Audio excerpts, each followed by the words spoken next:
Big expectations for Ohio State quarterback C.J. Stroud in his second season, and one of the things to watch this spring and as we go into the season is just how much he's grown. He had a full year as a starter. Now, how does he take everything that he gained, that experience, along with his natural talents, and build into something better for the second season? I'm Nathan Baird from cleveland.com, along with Stephen Means and Doug Lesmerises. And Doug, I remember you and I last year having some conversations with C.J. right before I think he left for the Heisman ceremonies about how he processes things, and there was a lot of conversation at that time kind of going into the way he sees the field, and we've hearing it from the coaches a lot. Kevin Wilson going into it a lot this spring. From your conversation today, you're getting more insight into the way that C.J. Stroud sees a football field and how maybe he is a little bit special in that regard. We're having a lot of conversation because it's all I've asked about all spring. I mean, every film conversation about C.J. Stroud is started by cleveland.com. We are addicted to C.J. Stroud and his brain.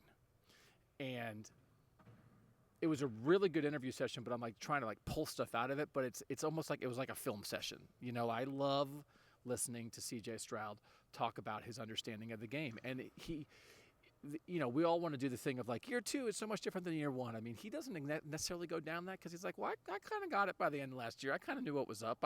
I've always kind of been good at this, which he talked about more. He will have more responsibility at the line of scrimmage. He said, I can see some things and adjust things myself without Ryan Day having to worry about that. I do think some of the stuff where they get to the line, they assess the defense and they look to the sideline, I think maybe they'll look a little less. I mean, I think maybe everybody will look at CJ more, which will be interesting to watch. He's got a good relationship with Luke Whippler. Luke Whippler said CJ Stroud's one of the smartest guys around.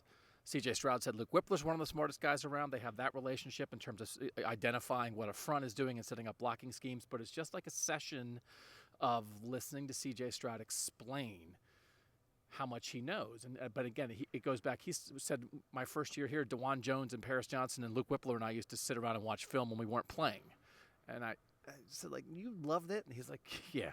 Like, he loves it. And he loves the idea that I'm not the most athletic guy in the world, but I can beat you because I'm smarter than you and because I studied more than you.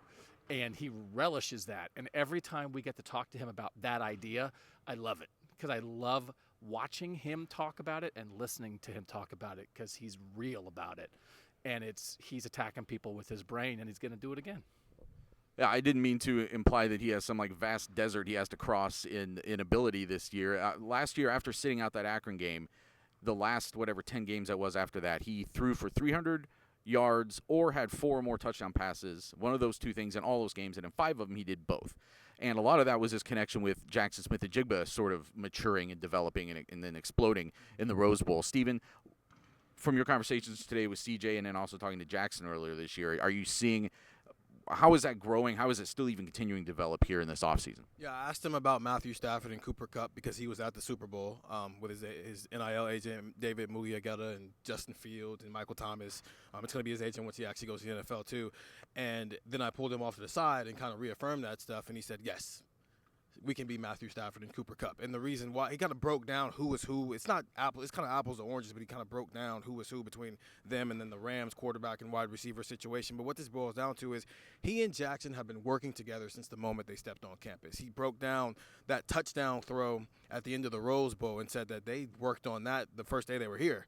They had never actually done it in the game. He even said, I don't even think Justin had made that throw in the game yet. That's 3 years ago at this point that they got here as early enrollees and worked on that throw, and it finally paid off in the Rose Bowl. And I just wanted to get it. What does that mean when you've got a quarterback and a wide receiver, especially a wide receiver who brings out your best traits as a quarterback? What does that mean? Like, what are we talking about here? And I keep thinking, you said it, Doug, you said it, Nathan, Matthew Stafford, Cooper Kupp, and what they were able to do this past season, that is 100% on the table as far as the production for C.J. Stroud and Jackson Smith-Njigba.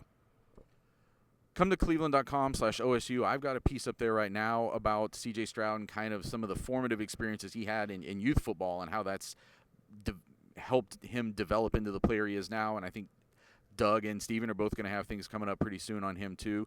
Get the text, 614-350-3315. We'll be sending you all the intel we get the rest of this week and into next and during the spring game.